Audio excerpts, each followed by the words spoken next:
Today, I'm going to give you a tour of the seasonal strategies in the brand new King of the Nile version of KvK. And these seasonal strategies are crucial to get right because once you pick the strategies you'll use for the rest of the season, there's no resetting them. So stick around in this video for all the things you need to know about seasonal strategies.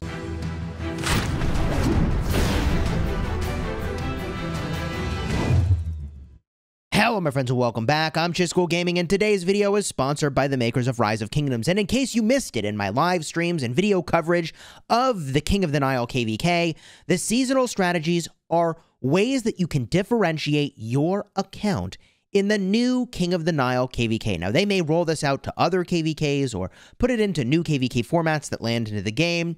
I imagine they're testing it here first to see how they like it. And personally, I think these are awesome. So let me explain how they work. Very simply, the seasonal strategies are a series of power-ups that are going to make your account more powerful. And some of these things, okay, I mean, maybe they're not so impressive, making it so you can gather more resources, but other things make it so, for example, when you swarm a flag, you take 8% less damage. Hello? These are insane. So the way that these work is you accumulate strategy points, and you use those strategy points as a part of the cost of unlocking these different abilities. The way that you deploy your points is across the 3 trees that you see here, and you're left with a choice. So for example, the first place where you can put points is in the first row, all the way on the left. If I were doing leadership, I'd be choosing between Keen Blade and Urgent Treatment, or if I was doing warfare, I would choose between compassion or artisanship, or I went the support route, which means I choose between abundance and merit. Now, don't worry, I'm going to go over what each of these abilities do a little bit later on in the video. Now, after you've unlocked something at the very first tier, then you unlock the second tier of abilities to be available to you once you have enough strategy points. So the original items here all the way on the left cost 1 strategy point. The next column costs 2 strategy points, the next column costs 3 strategy points, and the final column will run you 4 strategy points to get this final item. You can see that cost listed right over here. In addition, you can only choose 1 item in each of these pairings. So I went with abundance, which makes it so that I get 5% additional resources when gathering, but I could have also chosen merit. Gives me a little bit of resources when I battle other players, and there's a cap on exactly how much of that I can get. So you are making strategic choices here because you can only pick one or the other, and you only have so many points to work with. Now, these abilities themselves are really powerful. And as a reminder, in all of these videos where I go in-depth on a topic, there are timestamps, so you can navigate to whichever portion of the video you're most interested in. And if you're finding this video helpful so far, do me a huge favor, throw a like on here, and subscribe to the channel so you don't miss my next upload. This is literally one of over 1,800 videos I've made about Rise of Kingdoms that help you be a better player of the game, so please do consider subscribing, and thank you for your ongoing support. Let's get a look first at the leadership tree. These abilities are kitted out primarily for people who are rallying, garrisoning, and swarming structures. So if you're not maxing your technology, you're probably not looking at going too far into one of these trees. These abilities, in my KvK, include Keen Blade. Makes it so that your troops, they call them independent troops, which is basically non-rallied armies, deal 5% more damage, but take 3% more damage.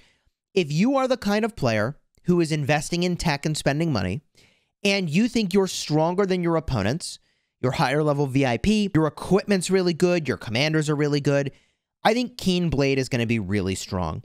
The alternative I have here is Urgent Treatment.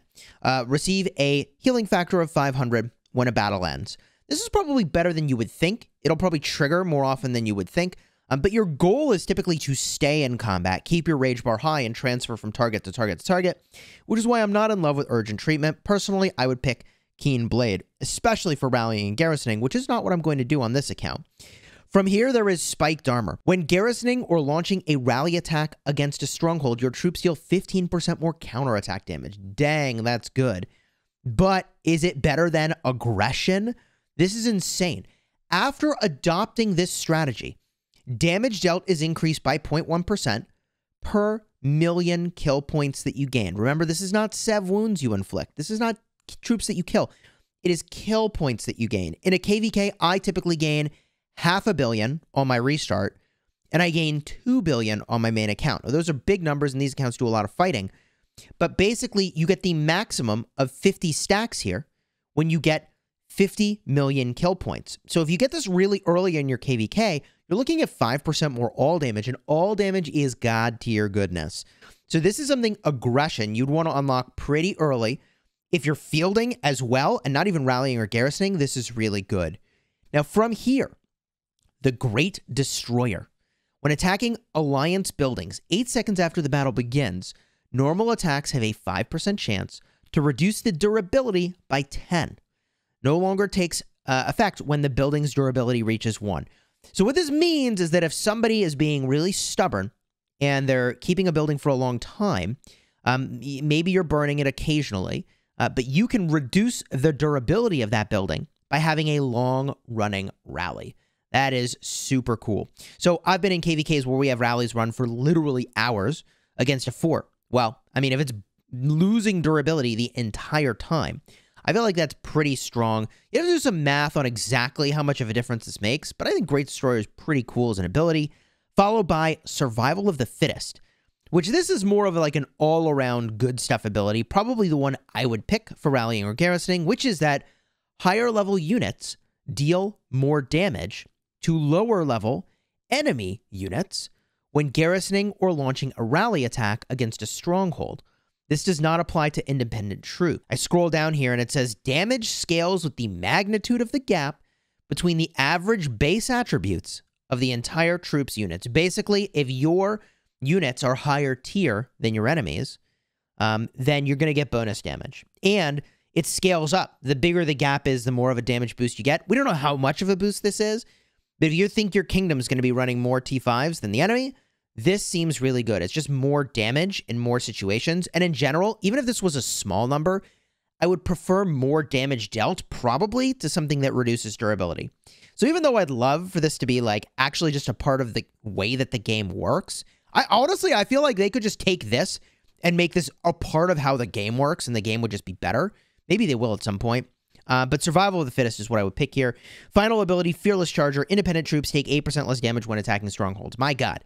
I mean, my main account would take this, and I'd be swarming garrisons like crazy. This is like exactly what I want. That's exactly it.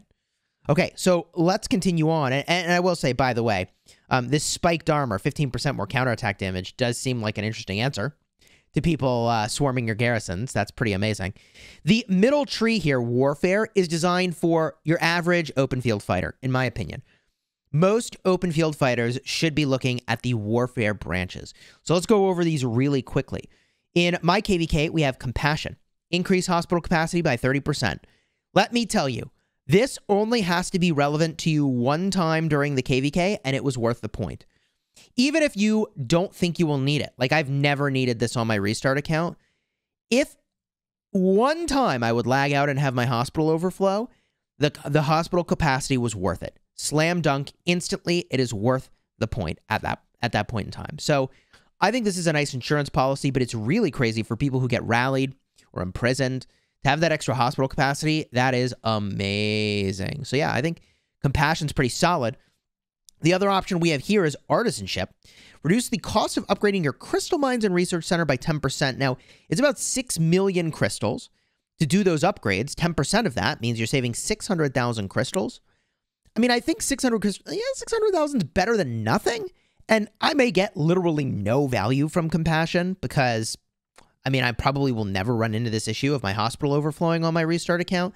However, I think the 600,000 crystals, they're okay. But I'm not all that excited about it. Something that is important to keep in mind is that these crystals are front-loaded to the beginning of your KvK, because the first thing you should do is upgrade your crystal research center. It's upgrading your crystal mine. So this is probably better than you would think. Between these two, I personally would rather have the insurance policy of Compassion, in part because I would feel like such a bozo if my hospital does overflow and I could have had this and then I didn't. Anyways, continuing to the next tier, which as a reminder is 2 strategy points. I've got, let's start with medical skills. Healing speed by 15%. Wow, hello. Or Triumphant March. Increases the proportion of troops resurrected by the Hall of Heroes. Presumably, I would go from 50% of troop return to 53% of troop return. Now, this all depends on how many troops you're going to have die, but let me help make this comparison for you. If you field fight a lot, the thing you're going to save over here is only speed ups. Remember, healing skills will just save you speed ups, whereas Triumphant March saves you speed ups and resources. Now, depending on how many troops you send to die and how many troops you field fight with, this will sway the balance one way or another for what you ultimately do. I generally trade at about a 2-for-1 ratio, okay? So that means for me to get my 30 million kills in the KvK, I'm probably going to have 15 million T5 hit my hospital over the course of the KvK. And I did some math around exactly how much I save here, and it's like 25 days or so worth of speed ups. Whereas I know I'm going to have like 2.5 million troops die. Probably a bunch of those are T5. So for me, Triumphant March is actually better value for speed ups, and also I save resources. So I'm going to take Triumphant March, but that's the sort of math that you ultimately would do to figure out, hey, which of these would I do? And if you don't want to do the math, you could just ask yourself, well, what do I care about? Do I care about the blend of resources as well? In that case, Triumphant March is more interesting. Let's get a look at the next tier here. This is 3 strategy points. After defeating another governor's troops, except garrison troops, so this is open field only, up to 5 surrounding friendly independent troops are healed. 500 factor. Each troop can only be healed like this once every 5 seconds. So I don't know exactly how this works. Like if one of your marches, it delivers the killing blow on the enemy, then you get a heal? Or is it like for every troop you have hitting the enemy that does this, a bunch of things get a heal? If it's only one army that triggers Divine Blessing, it's whoever gets the killing blow, let's say, then this is like, okay, it's cool. It's cool. I'm into it. But if it's every troop that's hitting the same thing triggers this heal, the AoE sustain and healing is going to be out of control. This is going to be a cool ability, potentially. I probably will pick that up over Howl of Rage after defeating another governor's troops, except garrison troops. Up to 5 surrounding friendly independent troops have their attack raised by 5%. Yeah, you know, attack's fine. Attack is fine, but I think the healing factor is way better than people are going to give it credit for. Also, this will give anti-healing, a lot of punch again. So, hello, Gilgamesh. You're going to be really interesting in this KvK. I personally would take Divine Blessing between the two. Last but not least, Teamwork. Man, this is so cool. When garrisoning or launching a rally attack against a stronghold, damage dealt increases by 1% per troop taking part of that attack or garrison that has adopted the strategy. So in other words, you can get up to 10 stacks. If 10 people join your rally that have Teamwork, the rally is doing 10% more damage. If 10 people join your garrison that have Teamwork, you're doing 10% more damage. This is really amazing. Very strong. I think Teamwork's super cool. Let's go down to the bottom tree, support. This also, weirdly enough, is good for open field. And it gets really good for open field in this third branch. And we'll talk about this in just a second. The choice that I made was between Abundance and Merit. And Abundance makes it so you get 5% additional resources when you complete Gathering. Okay. Yeah, I like resources. Right now, in my war camp, I'm actually like 20th for resources. In fact, it's not just my war camp. It's like for my color, for my entire team. I guess they do call that a camp. Anyways, I can show you exactly what that is. We go to War of Conquest. At the start of this KvK, there's this King of the Nile event. Okay, I'm 32nd right now. All right, I'm close. All right. Anyways, all I'd say, I do a lot of gathering. So I figured, okay, 5% more resources for the entirety of the KvK that I'm gathering does seem pretty good. The other option here would have been to get some resources whenever I sev wound or kill enemy troops. I actually think it would have been cool for me to take this just to see the details of how Merit works. This is constrained to 3 million of each resource type per day, which is why I didn't take it. Because, look, I think there's going to be a couple days with a lot of fighting in this KvK. I don't think there's going to be, like, ongoing fighting the whole KvK that makes it so that I would get a ton of value from Merit.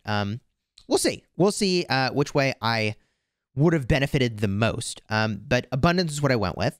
And then at the next tier, I can do either Vigor, which increases my AP recovery by 10%, or I can get 1 extra bastion quest per day, toil. Now, I did some really nerdy math around this, and I'm going to cover the math a little bit later. I'll save it for the end because it's just so in the weeds, I think I'll lose a bunch of people. So stick around in this video, or you can use the timestamps. We'll talk more about which of those is better. The short answer, however, for what you would think about here is that toil is going to give you more crystals. Okay, if you care more about crystals, toil gives you more crystals. Whereas vigor, you will get more resources, you will get more speed ups because you're getting more AP recovery. And for perspective, I went and I grabbed a 10% rune to simulate what it would be like to have 10% more AP recovery. I went from 23 seconds per action point that I recover to 21 seconds per action point that I recover, for perspective. Continuing on here, enfeeblement. This is where things get really interesting. And this is why this is also relevant for the open field. Enfeeblement makes it so that when you enter a battle, normal attacks have a 7% chance to reduce the target's march speed by 60% for 3 seconds. 60% is a lot. And 3 seconds means that enemy is dead. Like if you target somebody with 5 or more marches and they're surrounded and they are out of position, they are dead. They are done. They are not getting away. Now, the only thing that's weird about this is that it says on entering battle. Does that mean only the first second of combat? Or does that mean for the first 5 seconds of combat? Or does that mean just the entirety of when you're in combat? I just don't know why they would say on entering battle as a modifier for this, unless they meant only at the start of the fight. So it's a little unclear to me if this is all the time or just when you enter battle. Because keep in mind, I want to stay in combat for as long as possible. I don't want to leave combat because then I lose all my rage. So I don't know if this is actually good or not based off that one little phrase and how that works, but I will say terrifying display is probably the way I will go. Troops skill damage has a 50% chance of inflicting 2% more damage to up to 5 surrounding enemy troops for 3 seconds. This effect stacks up to 3 times. I don't know if this means I'm doing more AoE damage or if targets are going to be taking more damage.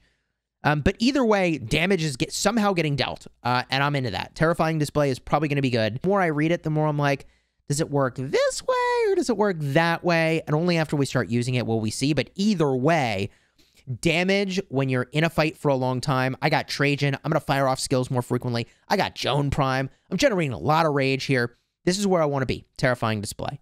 Now from here, there's All-Seeing Eye, which means you can gain 5 strategy points. Now, this is pretty wild, man. Gain 5 strategy points and it costs you 4. So you're netting 1 strategy point more than you had before. And the total number of strategy points you had, by the way, is an upwards of 17 to work with. Okay. So this is interesting. And I want to talk about the timing with which you get these strategy points. And this is one of the more important things I maybe should have pulled forward earlier in the video. But oh, there's one more thing I have to do, which is that when I entered this KvK, I assumed everybody had the same seasonal strategies. But guess what, folks? Not everybody has the same seasonal strategies. Let me show you pictures of abilities that other people have. Now, I don't know if these are randomized each time you enter a KvK.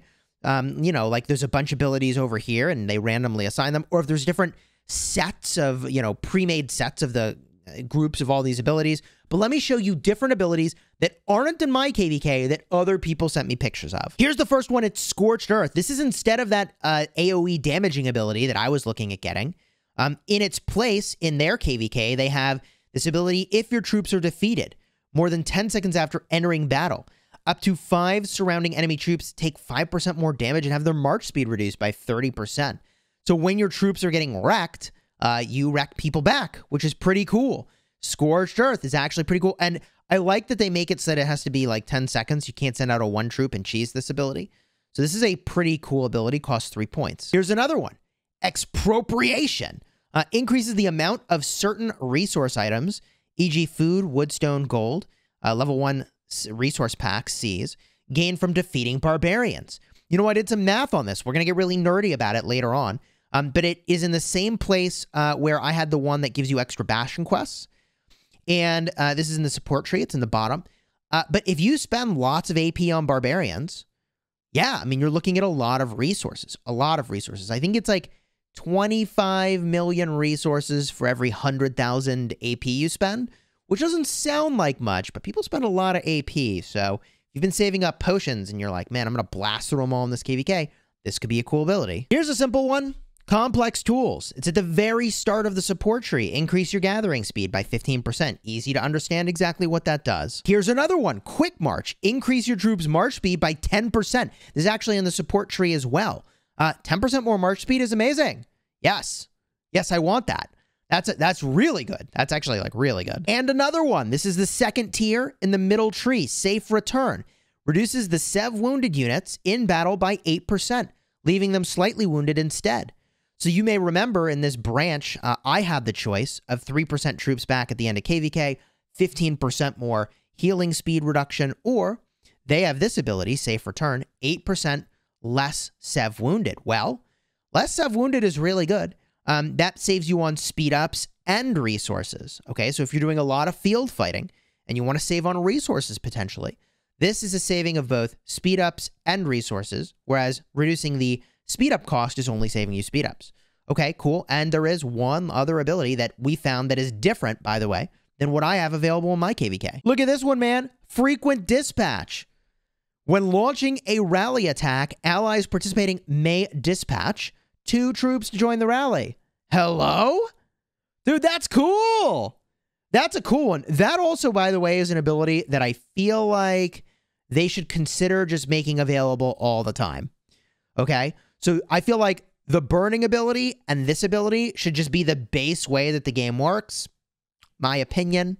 I actually feel pretty good about that opinion. Yeah, I mean, maybe I'd reconsider it, but Frequent Dispatch looks freaking amazing. But you're now wondering, Chisgule, how do I get the strategy points to deploy? And let's cover that now. As I was about to talk about earlier, when I realized I had to show you all the other abilities that we didn't even get, there are 17 strategy points that you get throughout the KvK. 12 of them come from the Lost Kingdom Chronicles, and they say 5 of them come from Crusader achievements and the enemy elimination event.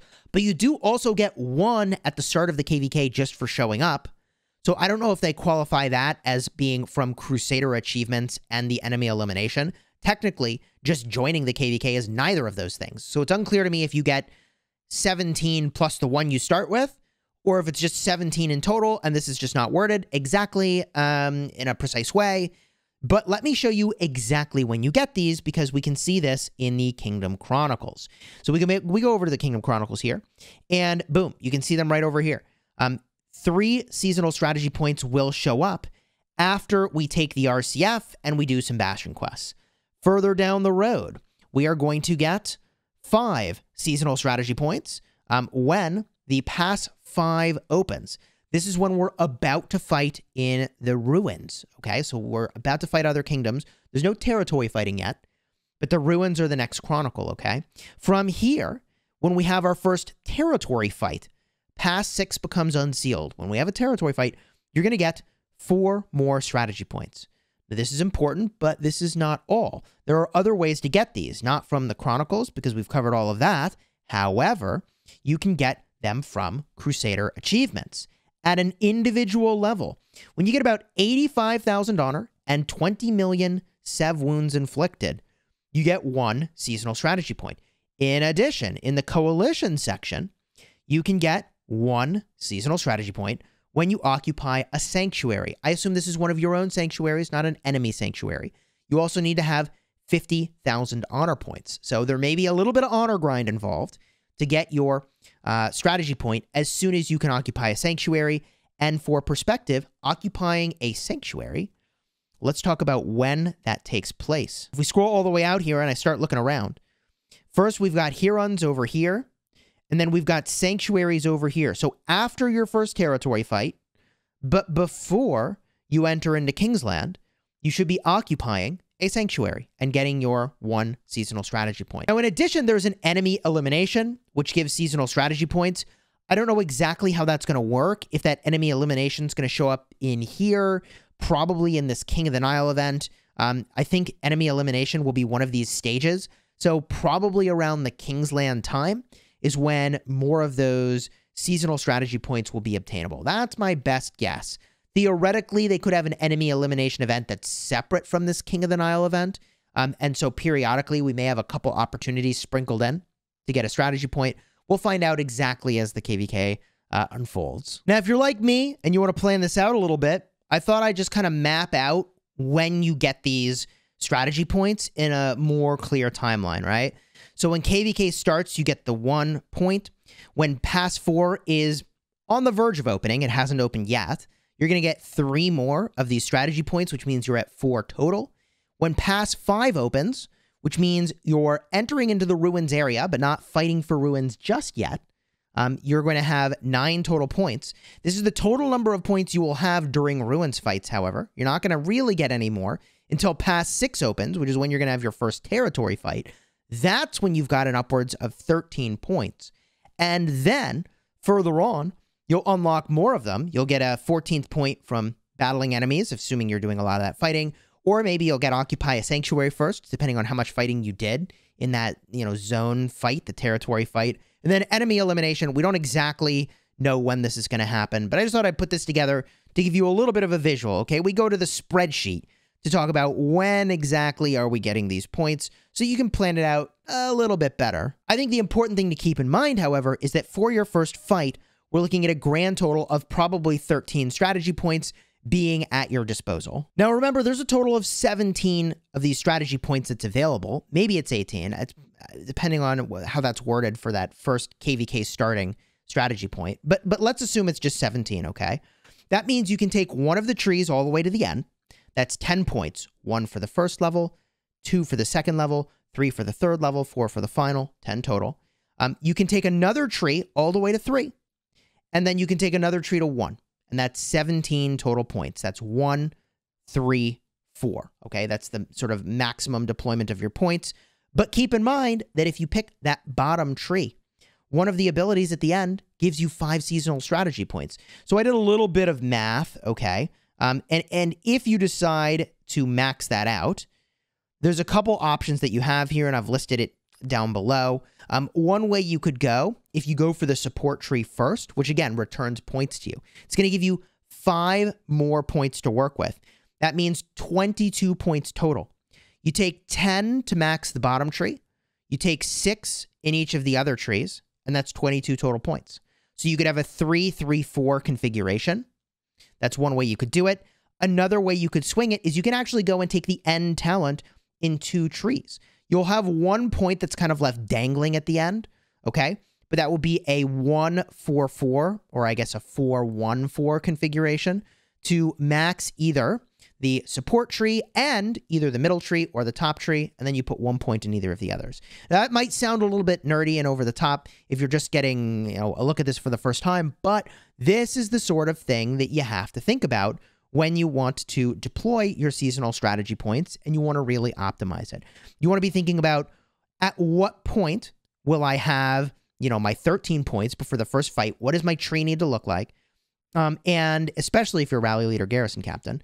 And then also, what is my end state ultimately going to be? Now, remember, I promised you I would do some nerdy stuff toward the end of this video about should you take the AP recovery or should you take the extra bastion quest? So I did a little bit of napkin math here. And hey, look, this is just some napkin math. Okay, might not be perfect, but I just wanted to get a sense of the approximate value and approximately when stuff happens. I don't have the exact days when all the passes open, and there could be things that change. So take it with a grain of salt. But I did just a little bit of math around, hey, what's the value of 10% AP recovery? When I went from 23 seconds per AP recovered to 21 seconds per AP recovered, I'm getting about 358 more action points per day. Now, what's the benefit of that? Well, it depends on when you unlock this in your seasonal journey, right? Your seasonal strategies. You need to get more strategy points to unlock it. 44 days in, I think, is when approximately, we're going to be getting more of those strategy points. So I'll get about almost 16,000 AP, which, by the way, does convert into crystals. You do get crystals from barbs. It depends on the level of the barb. But, you're looking at like 160,000, 150,000 crystals. Plus, you get some resources. Plus, you get some speed ups for battling barbs. That's pretty good. But the longer you wait, obviously, the worse this gets. If you get it from your second infusion of points to your strategy points, you're looking at about 13,000, okay, extra AP total, which translates to around 130,000 crystals, right? And then if you wait till the 30-day mark, you're still getting 10, almost 11,000 AP over the course of the KvK, from this extra 10% AP, and you're looking at like just under 110 or like 107,000 crystals from barbs. This depends in part on your technology. Okay, this is important. I assume you're going and you're leveling up your extra crystals from hitting barbs, and that's in part how we're going to land on this number. That might be a little aggressive, might be a little lower than that. But all that to say, it gives you a sense of about what the value is for getting 10% extra AP recovery. And then I said, okay, well, what's the value of extra bastion quests, right? And I said, well, you know, hey, I'm not the kind of person who's sitting there resetting the damn bastion quests until everyone is a training quest. So I'm going to say on average, I'm getting 20,000 crystals from a bastion quest. This is going to depend a lot on your technology. But if you go the route of getting the extra value from bastion quests, really just getting an extra bastion quest per day, then you should definitely go take your crystal technology that gives you benefits when you do bastion quests up higher, obviously, right? So you want to take your cultural exchange, and I forget what the name of the other one is. Basically, when you get more crystals from bastion quests, take that to 9 out of 10. When you get more reputation with the bastion, more credit, you want to take that to 9 out of 10, because you're going to get crystals two different ways. And I've only represented one of those ways here. One is that you get crystals from the bastion quests themselves. The other is that the higher level your bastion is, the more crystals you get. So when you level it up faster, you're doing more bastion quests. Then you can get more crystals from your crystal mine as well. So I estimated purely at an average of 20,000 crystals per quest that you do. If you get it, you know, really early on at your first infusion of extra seasonal strategy points, we're looking at about 88,000 crystals of value. If you do it at your second infusion, we're looking at like 72,000 crystals of value. If you did it at your third infusion, we're looking at 600,000 crystals of value. Okay. Now, at some point, extra daily bastion quest doesn't actually generate a lot of value for you. You know how this is. Once the KvK is decided, it's like, how much do these bastion quests really matter? So keep in mind that the actual acceleration here is not as big as it seems, because at some point the KvK is decided. You know, it doesn't really matter anymore. I guess you get some extra end of KvK currency to spend, but the thing that you really want is combat effectiveness as fast as possible. So if this is a seasonal strategy you pick, you really do want it early. Now, the next thing I wanted to take a look at is, what is the value of getting 10% more resources from barbs? That's another ability you could choose. Well, it only mentions barbarian patrols, by the way, not barbarian forts. So keep that in mind. I don't know if you get the 10% extra resources for forts, which is definitely a bummer, because forts you obviously want to be doing because they get, you know, more AP bottles for you. But if we only care about hitting barbs, and from a level 41 barb, I pulled down 148,000 food, 10% more of that would be 14,800. Now, I'm going to keep this all in the denomination of food. You know, we know that stone and gold gives less resources. You know, that each one is kind of worth more than the equivalent in food, but we're keeping this all in food equivalent, okay, for simplicity's sake. Now, I went and I did the math earlier about how much AP I was regenerating per day. So if I multiply that, you know, and divide by 60 AP per barb, which I can show you, I did that math over here, and that's the amount of resources I get per barb. You know, we're looking at under 1 million resources per day from this ability. Kind of underwhelming. Under 1 million resources per day of benefit. I mean, I suppose, you know, if I get this early, over the course of 44 days, that's 44 million resources or whatever. I mean, okay, it's not nothing. But when this really pops off, and what I was saying earlier in the video, is that if you're spending lots of AP bottles and you're hitting barbs, suddenly this gets way more interesting. So if I spend 100,000 AP on barbs, I did the math here. In fact, you can see on screen how I did that math, but I'll just show it so you can see the formula. 100,000 AP, divide by 60 AP per barb. I assume you've been out for a while barbing, right? You're using peacekeepers. Multiply by that amount of extra resources per barb. So if I spend 100,000 AP, this ability gives me 25 million resources almost. Okay, per 100,000 AP. So if I'm spending 400,000 AP in bottles, you know, it's like 100 million resources. I mean, it's not nothing. So that's why I said earlier, if you're spending lots of AP bottles hitting barbs, then obviously this is really powerful in terms of the resource gain that you get. I mean, it's not insane, but it's not bad. So this leaves us with, where is Chisgule going to put his points? And it really depends on how greedy I'm feeling, okay? I probably should get teamwork, because teamwork seems really good, but I'm so greedy for aggression, which is 5% all damage in the open field. Ooh, so here's how I would run it if I go the greedy route in the open field. If I go that way. I'm not saying I'm going to, but if I did. All right. At the start of the KvK, I put my 1 point, as you see here. Before pass 4 opens, it's not any fighting yet. Okay. I get 3 more points to deploy. I'm going to put 1 into toil, get my extra bastion quests. Okay. Then I'm going to put 1 point into keen blade, going for big open field damage. That's 3 points total that I have deployed. 2 in toil, 1 in keen blade. 3 points deployed. Now, the next influx of points is going to be 5 points. It's before our first altar fight. Okay, well, 5 points I can deploy as follows. I can put 2 into aggression, and I can put 3 into terrifying display. Now I'm going to start to accumulate, by the way, my all damage for every kill I get at the altar. That's pretty cool. I guess it's ruins, actually. Technically ruins. All right, cool. So I've deployed my 5 strategy points. Now, from here, when pass 6 opens, and we're going to do that fighting, I'm going to get 4 more strategy points. Okay. So I'm going to get 4 more strategy points. I can put that into the all-seeing eye. That converts into 5 strategy points. So 5 strategy points I can deploy as follows. I can put 1 into compassion, 2 into triumphant march. That's 3 total deployed. That leaves me with 2 left over. And 2 left over is a bummer because there's nothing else that I can get. But once I get my 20 million kills, which presumably will happen in the territory fight, then I will have enough to go get Howl of Rage, or probably Divine Blessing is the one that I would get there. Okay? That would zero out my points. And by the way, there's only 3 remaining points that I can pick up, I believe, during the rest of the KvK. Again, it's a little unclear when they say that this 17 total strategy points, 12 from Lost Kingdom Chronicles, and 5 from the achievements and enemy elimination, whether or not the one I got at the start counts as one of those points that they're listing over here as the sort of 5 other. I don't know. If it doesn't count as one of those other points, then theoretically, I may actually get enough points to get teamwork later, but that would be more toward the end of the KvK, more toward Kingsland. So we'll see exactly how that unfolds. We'll see if I decide to get greedy.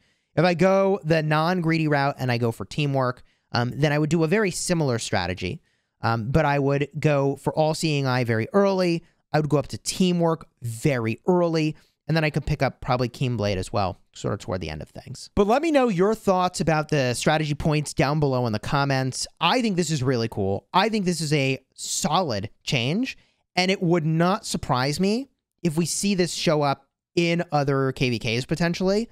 Maybe not in old KvK formats, but into new KvK formats if people like this. And so far, I think this is pretty cool, but it will be contingent in part on the abilities themselves. But even if the abilities are like some are weak and some are powerful, I mean, they could always adjust those.